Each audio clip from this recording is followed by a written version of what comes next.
In our last lecture हमने classification of shares capital and types of preference share समझ लिया था। उसके बाद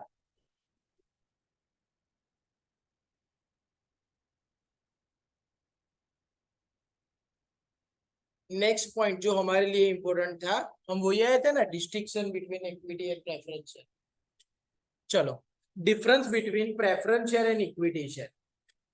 सबसे पहला पॉइंट क्या है? Rate of dividend. जो प्रेफरेंस शेयर है उसमें डिविडेंड क्या होगा? फिक्स होगा।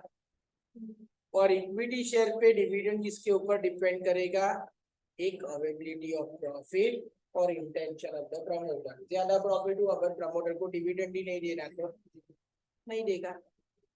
उसके बाद एरियर्स ऑफ डिविडेंड। अगर प्रेफरेंस शेयर का टाइप क्यूमुलेटिव प्रेफरेंस शेयर है तो क्यूमुलेटिव प्रेफरेंस शेयर में डिविडेंड एक्यूमुलेट होता जाएगा। Means before paying dividend to equity shareholder, preference share को सारा पुराना डिविडेंड पे करना पड़ेगा। But in case of equity share there will be no arrears और एक्यूमुलेशन ऑफ डिविडेंड। कोई डिविडेंड एक्यूमुलेट होगा ही नहीं। मतलब नहीं समझ में। For example, cumulative preference share है और उस पर रेट ऑफ डिविडेंड क्या है? 10%। और कंपनी के 1 करोड़ के प्रेफरेंस शेयर है तो उसके ऊपर 10% के मुताबिक कंपनी को 10 लाख डिविडेंड पे करना है। बट इस साल कंपनी का प्रॉफिट नहीं हुआ तो कंपनी ने प्रेफरेंस डिविडेंड नहीं दिया। दूसरे साल कंपनी के पास प्रॉफिट हुआ तो उसको इक्विटी शेयर को डिविडेंड देना है ना, उससे पहले प्रेफरेंस शेयर को 2 साल का, एक करंट ईयर और एक लास्ट ईयर, दोनों का डिविडेंड चुकाना पड़ता है अगर क्यूमुलेटिव प्रेफरेंस शेयर है तो। बट इक्विटी शेयर पे तो डिविडेंड नहीं दिया तो वो भूल जाओ।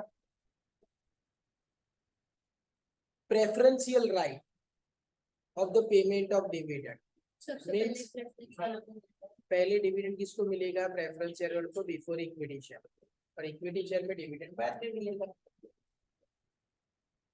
Preferential right repayment of the capital. Company बंद हो गई और पैसे रिफंड करने हैं तो सारी लायबिलिटी पे करने के बाद जब कैपिटल रिटर्न करने की बारी आई तो पहले किसको रिटर्न करोगे आप? प्रेफरेंस शेयर को, और बाद में बचा तो इक्विटी शेयर को। और इक्विटी शेयर को तो प्रेफरेंस शेयर को कैपिटल पे करने के बाद बचता है तो ही पे करेंगे। Voting right. Preference shareholder do not have any voting right, equity shareholder have voting right. Right to participate in management. Preference share are not real owner तो उनके पास वोटिंग राइट में और यहाँ पे सब participate करना, management करना कोई राइट है नहीं। But equity shareholder are real owner तो वो मैनेजमेंट में भी पार्टिसिपेट करते हैं डायरेक्टली या indirectly. Indirectly bye selecting the board of directors.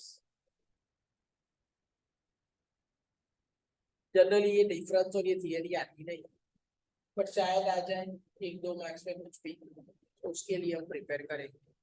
बाकी फॉर्मेट के मुताबिक तो इस बार तो नया फॉर्मेट जो मैंने पेपर पैटर्न दिया ना 2 साल पहले वाला फॉर्मेट दिया था ना 20 MCQ वाला, इस बार भी शायद ऐसा ही है। हाँ तो देखा, डबल सर को सबसे पहले सब कुछ पता चल जाता है। हाँ वो मैंने देखा 30 मार्क्स का ऑब्जेक्टिव है।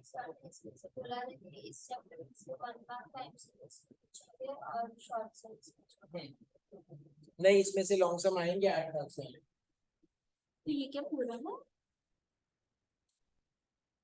चलो, टाइप्स ऑफ शेयर कैपिटल, इसका एक सम आएगा। शॉर्ट सम तो आते नहीं है बट डिस्क्लोज करना लॉन्ग सम में पार्ट के तौर पे आ जाए। टाइप्स ऑफ शेयर कैपिटल, सबसे पहले ऑथोराइज या नॉमिनल और रजिस्टर्ड कैपिटल। कंपनी अपनी लाइफ के दौरान जो मैक्सिमम कैपिटल इश्यू कर सकती है that is the authorise capital या नॉमिनल कैपिटल। ये कोई फिक्स नहीं है। सपोज बैंकिंग कंपनी है तो बैंकिंग कंपनी को क्या मेंटेन रखना होता है? डेब्ट इक्विटी रेशियो। तो उनको बार बार से कैपिटल बढ़ाना पड़ता है, कैपिटल इंक्रीज करना पड़ता है, बराबर। तो वो लोग बढ़ा सकते हैं by passing a resolution in AGM, annual share holder general meeting. उसमें रिजोल्यूशन पास करके ऑथोराइज कैपिटल चेंज कर सकते हैं, बढ़ा सकते हैं, बराबर। उसके बाद इश्यूड कैपिटल आउट ऑफ, यहाँ पे एक एग्जांपल दिया है, ऑथोराइज और nominal capital of ABC limited is 1 crore divided into 10 lakh equity share of 10 each। ये हमें सिर्फ क्या करना है, डिस्क्लोज करना है। अब कंपनी के जो 10 लाख शेयर थे उसमें से पब्लिक को कितना इनवाइट किया कि भाई आप इतना शेयर खरीद लो, तो 10 लाख में से कंपनी ने जितने शेयर पब्लिक के लिए इश्यू किए हैं वो issue capital. For example, if 7 lakh shares are issued out of authorized capital, then the issued capital is equal to 7 lakh into 10, that will be 70 lakh। तो जो इश्यू कैपिटल है ना, वो कभी भी ऑथोराइज कैपिटल से ज्यादा नहीं हो सकती। बाकी के 3 लाख शेयर्स का क्या होता है? अगर फ्यूचर में कंपनी को लगता है कि उसको पैसों की जरूरत है तो वो इश्यू करेगी, मतलब बाकी वो उसी के रहेंगे, अनइश्यूड रहेंगे। अब कंपनी ने जो शेयर इश्यू किए हैं उसमें से जितने शेयर पब्लिक ने खरीदने का इंटरेस्ट दिखाया वो हो गई सब्सक्राइब कैपिटल। जनरली जो सब्सक्राइब कैपिटल होती है ना वो इश्यू कैपिटल जितनी ही होती है। क्यों ऐसा? बिकॉज जो कंपनी जब शेयर इश्यू करती है ना तो एक तो तब इश्यू करेगी जब मार्केट उसकी फेवर में, और दूसरी बात जब कंपनी शेयर इश्यू करती है ना तो अपनी सेफ्टी के लिए क्या रखती है, अंडर राइटर्स। इट मीन्स अगर ये शेयर पब्लिक ने नहीं खरीदा तो वो कौन खरीदे लेगा, अंडर राइटर्स। तो इश्यूड कैपिटल में से जितने शेयर पब्लिक ने खरीदने का इंटेंशन दिखाया वो subscribe capital. Subscribe capital equal to और less than the issued capital.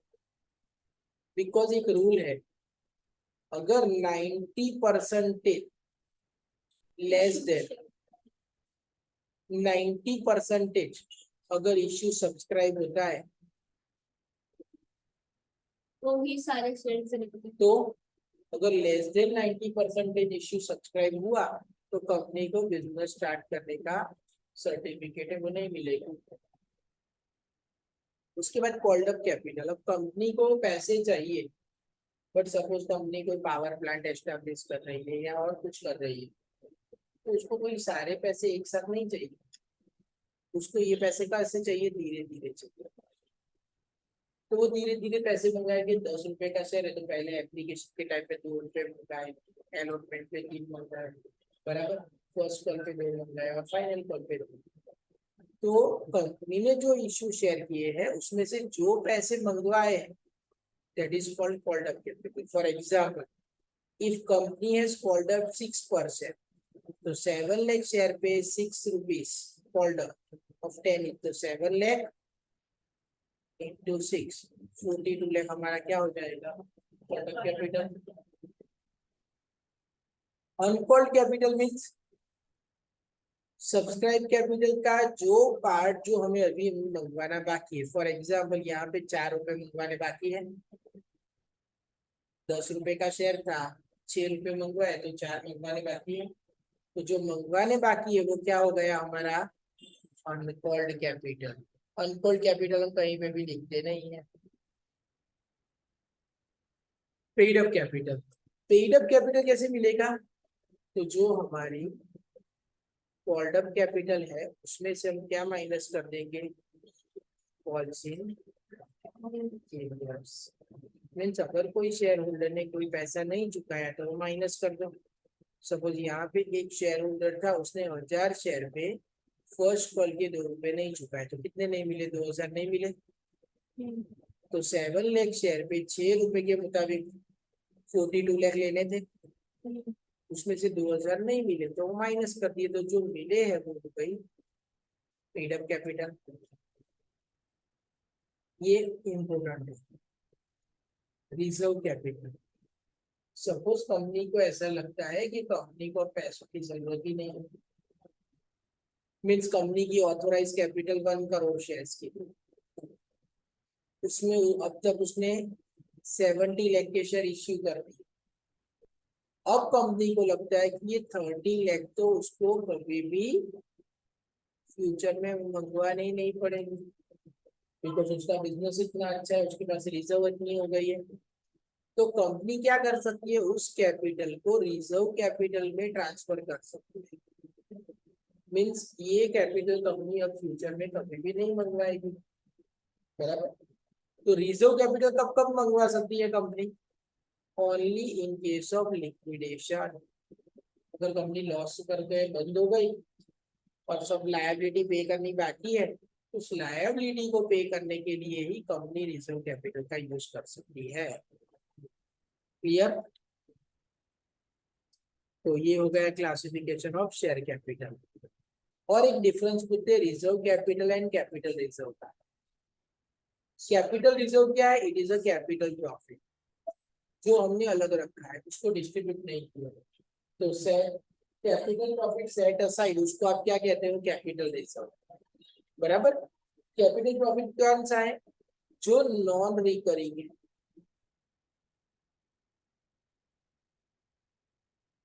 Non recurring means बार बार नहीं होता, वो क्या हो जाएगा हमारा कैपिटल प्रॉफिट, बराबर। ये जो प्रॉफिट है उसका यूज आप डिविडेंड डिस्ट्रीब्यूशन में नहीं कर सकते, इसीलिए वो क्या हो जाएगा, कैपिटल रिजर्व। कैपिटल रिजर्व कैसे अराइज होती है, तो एक profit on sale of fix asset, profit on revaluation of fix asset, profit prior to incorporation, business शुरू करने से पहले का profit, premium on issue of share और डिबेंचर, जिसको आप सिक्योरिटी प्रीमियम कहेंगे। ये सारे पैसे आपको एक ही बार मिलने वाले हैं। Profit on redemption of debenture, अगर अपने डिबेंचर को लेस पे किया, 100 रुपए का डिबेंचर था 90 ही चुका है, तो प्रॉफिट हुआ ना। प्रॉफिट ऑन री इश्यू ऑफ फॉरफिटेड शेयर, ये एक इम्पोर्टेंट पॉइंट है। तो ये सारे रीजन से कैपिटल प्रॉफिट अराइज होगा। कितना पता चला, अब सम गिनेंगे, बराबर।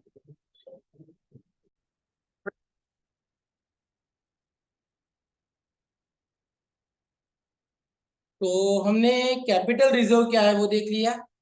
चलो बाकी की थियरी बाद में देखेंगे, सबसे पहले कुछ सम्स देख लेते हैं कि शेयर इश्यू और उसकी जर्नल एंट्री कैसे होती है, बराबर। ये आगे की जर्नल एंट्रीज और वो सब दिया है, बट वो हम डायरेक्टली सम के अंदर ही सीखेंगे। इलस्ट्रेशन 1 देखो, Shailja company issued 2,40,000 equity share of 10 each. एक शेयर कितने का था, 10 रुपए का। उसने एप्लीकेशन पे कितने मंगवाए, अलॉटमेंट पे, फर्स्ट कॉल पे एंड फाइनल कॉल पे 2 रुपीज मंगवाए। तो इस प्रकार कंपनी शेयर के, अब ये प्रोसीजर क्या होता है, एप्लीकेशन मीन सपोज आपको शेयर खरीदना है, तो आपको सबसे पहले क्या करना होगा, एप्लीकेशन करनी होगी और उसके साथ उसका इनिशियल पेमेंट करना होगा, that is called application money. अब यहाँ पे हमको as a Selja company limited सोचना है, तो हमें पैसे मिलेंगे। तो यहाँ पे एप्लीकेशन के टाइम पे सबसे पहले एंट्री क्या होगी, रुपीज रिसीव्ड की, और दूसरी एंट्री में ट्रांसफर टू शेयर कैपिटल होगा। क्लियर। बट बाकी सब में, अलॉटमेंट, फर्स्ट कॉल और फाइनल कॉल, बाकी सब में पहले हम क्या करेंगे, पैसे मंगवाएंगे। कैसे मंगवाओगे, तो ट्रांसफर टू शेयर कैपिटल करके, और उसके बाद आपको रुपए रिसीव होंगे। क्लियर। तो जब आप जर्नल एंट्री की बात करोगे,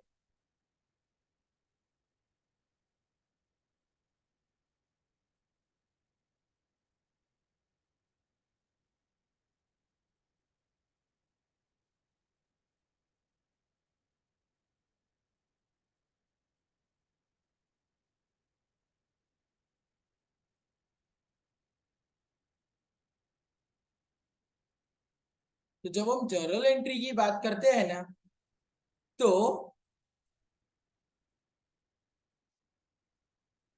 एप्लीकेशन के टाइम पे दो एंट्री कौन सी होगी? पहली होगी bank account debit to share application account, बराबर।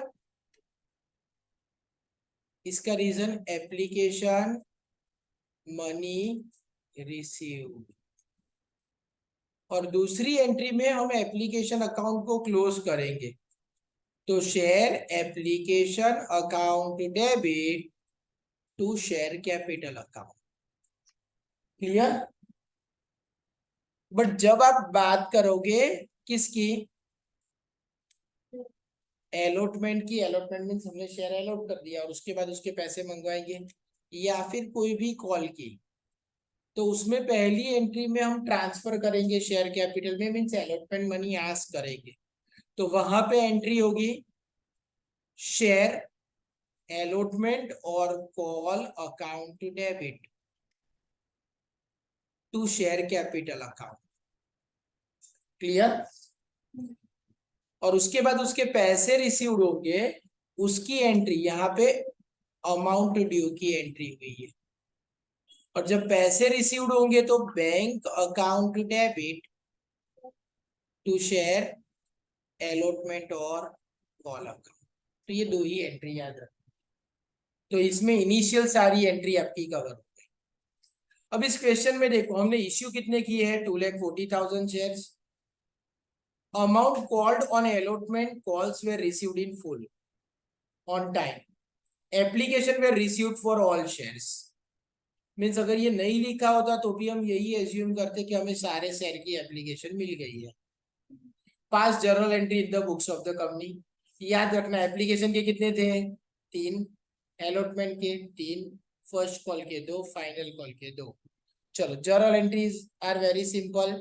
फर्स्ट एंट्री किसकी है? फर्स्ट और सेकेंड एप्लीकेशन की। तो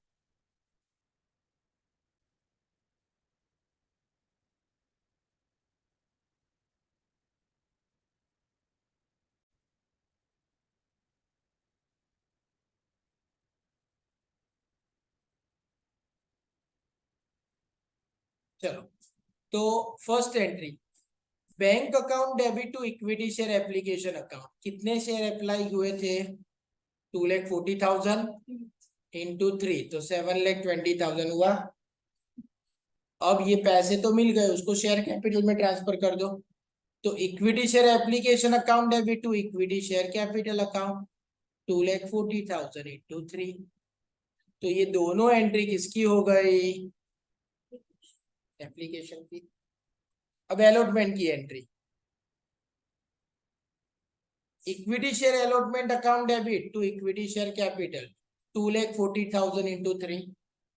अब अलॉटमेंट के पैसे मिलेंगे, bank account debit to equity share allotment account, same amount यही मिल गई।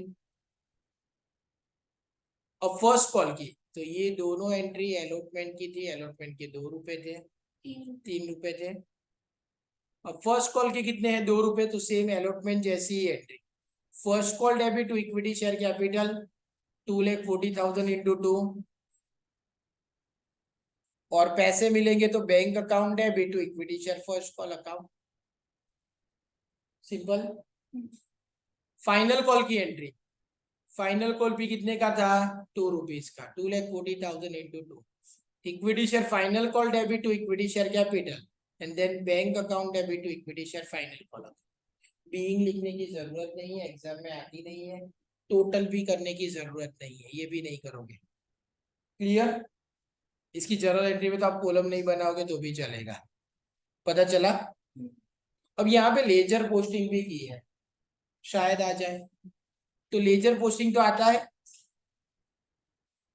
आप आपकी second entry, third entry, fifth entry, fifth, seventh और नाइन्थ एंट्री देखो, जिसमें भी इक्विटी शेयर कैपिटल क्रेडिट किया है उसमें डेबिट साइड पे हमने क्या लिखा था? By equity share application, by equity share allotment, by equity share first call, by equity share final call. तो एंट्री क्या थी?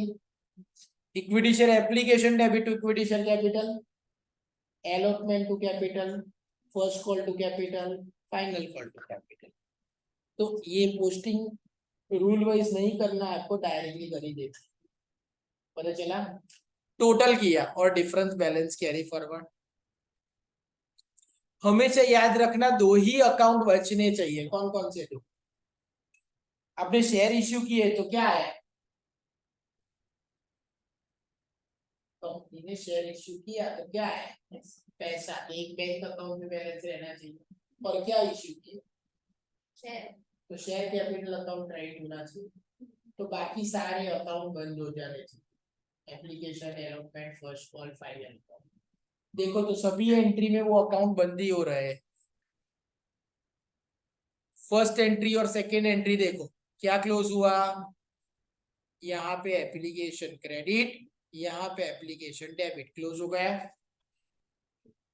थर्ड और फोर्थ में, थर्ड में अलॉटमेंट डेबिट और फोर्थ में अलॉटमेंट क्रेडिट, क्लोज हो गया। 5 और 6, 5 में फर्स्ट कॉल डेबिट और 6 में फर्स्ट कॉल क्रेडिट, क्लोज हो गया। उसके बाद सिमिलरली फाइनल कॉल या सेकेंड कॉल। तो हर एक अकाउंट जब आप बनाओगे एप्लीकेशन अकाउंट, तो एप्लीकेशन के debit side to equity share capital and credit side by bank account, ये अकाउंट क्लोज। पता चला? अलॉटमेंट में debit side to share capital, credit side by bank, ये लेजर पोस्टिंग की है। तो कौन सा अकाउंट क्लोज नहीं होगा? दूसरा बैंक अकाउंट। बट यहाँ पे बैंक अकाउंट क्यों नहीं बना है? बिकॉज बैंक में तो बहुत सारे ट्रांजेक्शन होते हैं, इसलिए जनरली एग्जाम में है ना, लेजर पोस्टिंग वाले सब ज्यादातर नहीं है। तो ज्यादातर मीन्स अभी तक एक भी बार मैंने एग्जाम में नहीं, क्योंकि वेरी सिंपल। क्लियर? तो ये पहला सम फटाफट कंप्लीट कर दो, सिर्फ जनरल लेजर पोस्टिंग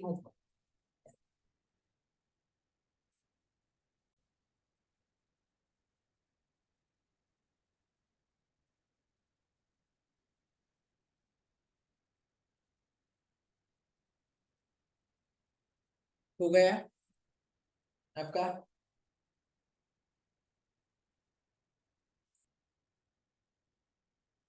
अब ये इलस्ट्रेशन 2 है ना, कोई नया नहीं है।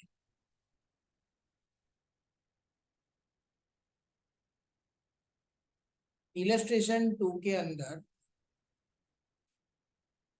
हमने जो चीज अभी सीखी थी ना, ऑथोराइज कैपिटल, इश्यूड कैपिटल, वही चीजों को डिस्क्लोज करने को बोला है। ध्यान से क्वेश्चन देखो। Authorise capital of a limited company divided into, ये ध्यान से पढ़ना है, 25 lakh equity share of 10 each। तो ऑथोराइज कैपिटल मैंने लिखा 25 lakh equity share of 10 each, so 2 crore 50 lakh. Clear?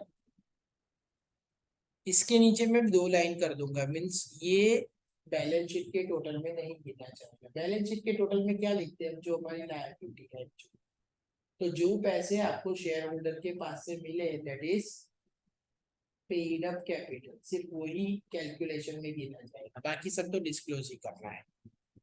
Out of this company offered means issue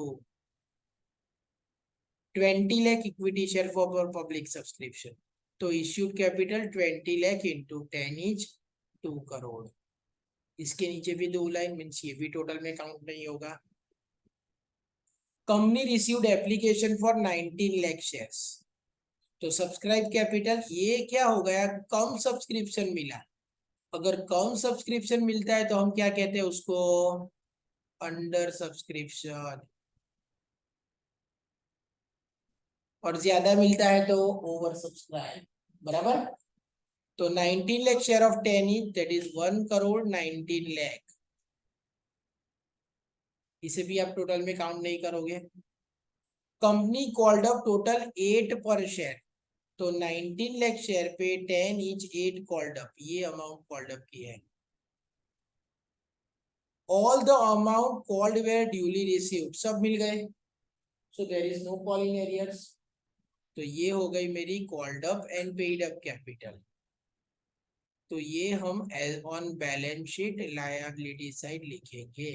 ये सब तो चीजें आपको क्या करना है, सिर्फ डिस्क्लोज करना है, पता चला। चलो ये कंप्लीट करो।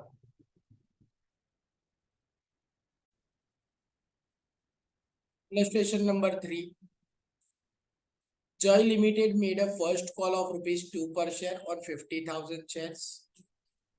One shareholder holding 1,000 shares did not pay the first call. चलो कॉल कितने का होगा, 50,000 इंटू 2,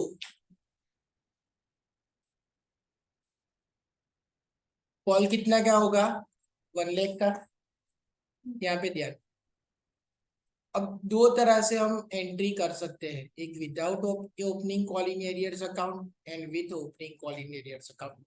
अब दोनों में से कोई भी एक मेथड सिलेक्ट कर सकते हैं, बट जो सीए फॉर्म, सीए के एग्जाम और उन सब में जो वैलिड मेथड है वो यही है, बराबर।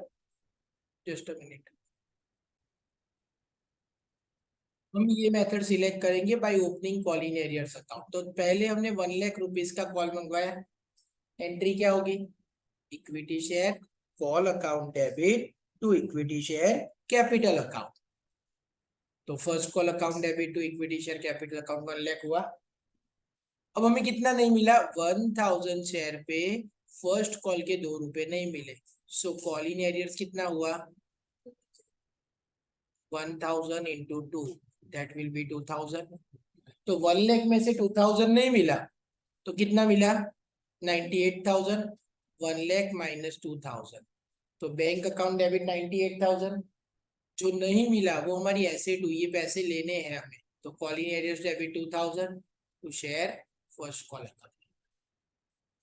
इन फ्यूचर अगर कॉल इन एरियर्स के पैसे मिल जाते हैं तो आप रिवर्स एंट्री कर दोगे, bank account debit 2,000 to call in arrears account on receipt of call money from the shareholder. Clear, पता चला, ये इतना लिख लो।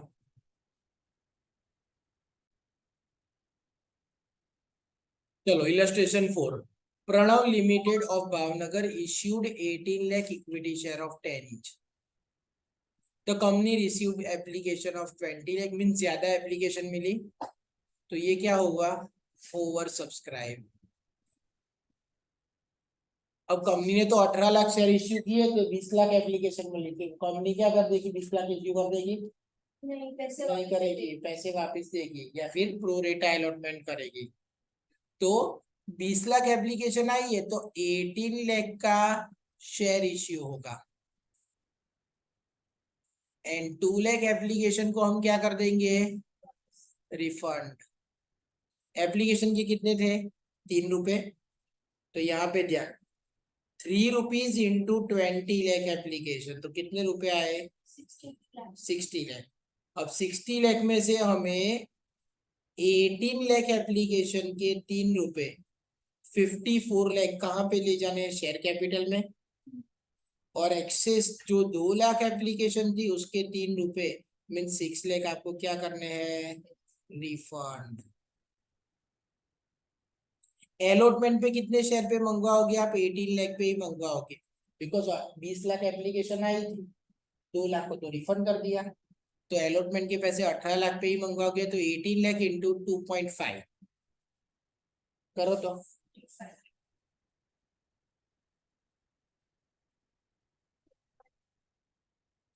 4,50,000, 45 लाख 45 लाख, हाँ 45 लाख ही होगा। फर्स्ट कॉल के ₹2, तो 18 लाख इंटू 2 36 लाख, और फाइनल कॉल के 2.5, तो 18 लाख इंटू 2.5, तो 45 लाख। इतने रुपए हमें लेने हैं। अब आया Yogesh, who was allotted 1,600 shares could not pay first and final call money।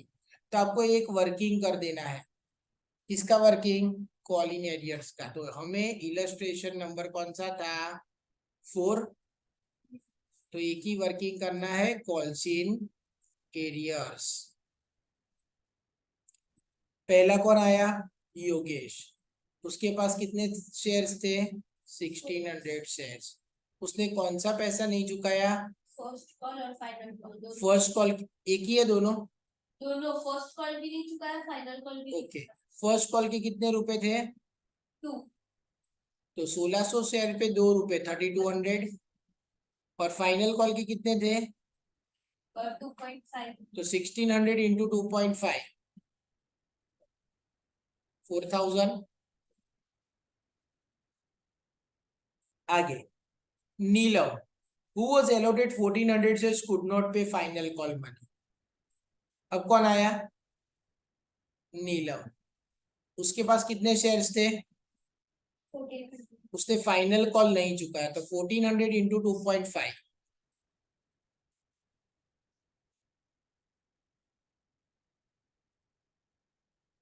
3500। तो total call in arrears first call का 3200, फाइनल कॉल का 7000। ये कॉल इन एरियर्स हो गया। तो अब यहां पे मुझे जो पैसे लेने हैं 36 लाख, उसमें से मुझे कितना नहीं मिलेगा? 3200। तो कितना मिलेगा? 35,96,800। और 45 लाख में से कितना नहीं मिलेगा? 7,500। तो मिलेगा कितना? 44,92,000 बराबर। Yogesh and Neelam paid call in arrears later date. तो सारी एंट्री आ गई। देखो चलो पहली एंट्री, आप अंदर एंट्री देखना।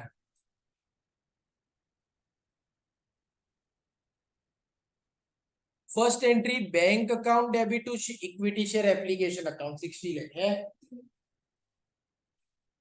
दूसरी एंट्री में एप्लीकेशन बंद हो जाएगा, तो equity share application account debit 60 lakh to equity share capital 54 lakh to bank account 6 lakh है। थर्ड और fourth entry, third entry equity share allotment account debit to equity share capital 45 lakh, and fourth entry bank account debit to equity share allotment 45 lakh. Allotment के तो सारे पैसे आ रहे हैं ना। Fifth entry equity share first call debit to equity share capital 36 lakh. और sixth entry हम कॉल इन एरियर्स वाली एंट्री देखेंगे।